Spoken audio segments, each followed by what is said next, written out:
বরবটিগুলো পেকে যাচ্ছিল, তাই ভাবলাম ফেলে দেবো কেন, বাটা তো খাওয়া যায়।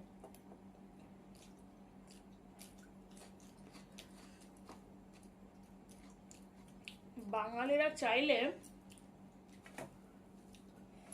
কি না খেতে পারে, তোমরা একদিন খেয়ে দেখবে।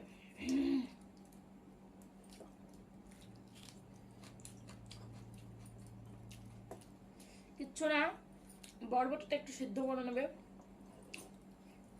তারপর শুকনো কড়াইয়ে তেল দেবে না, রসুন শুকনো লঙ্কাটা আগে লাল লাল করে ভেজে নেবে, তারপর কটা কালো জিরে দিয়ে দেবে, সেটাও শুকনো কড়াইয়ে টালবে।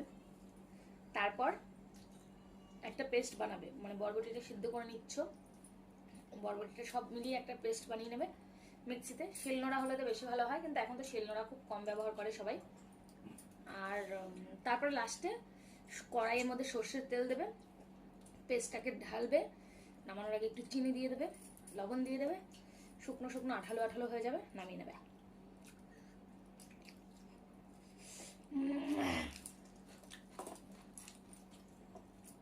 আমার মতো এরকম লেবু চিপে খাবে।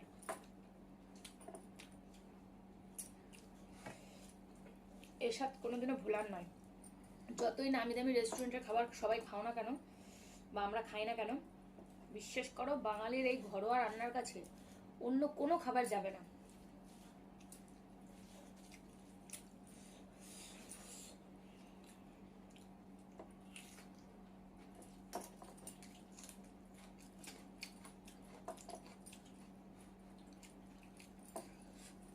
বাবু কিছু লাগবে?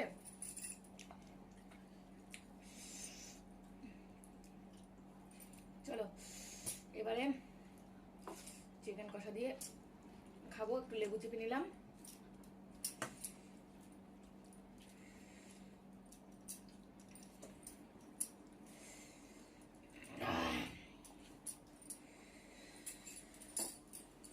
চিকেনটা কিন্তু একদম কষা কষা লাল লাল করে বানিয়েছি।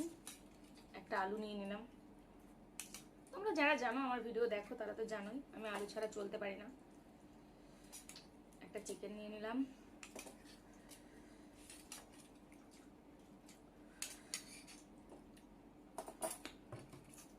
আমি অনেক রেস্টুরেন্টের খাবার খেয়েছি, চিকেন কষা, মাটন কষা, কিন্তু বিশ্বাস করো আমি ঘরোয়াভাবে যে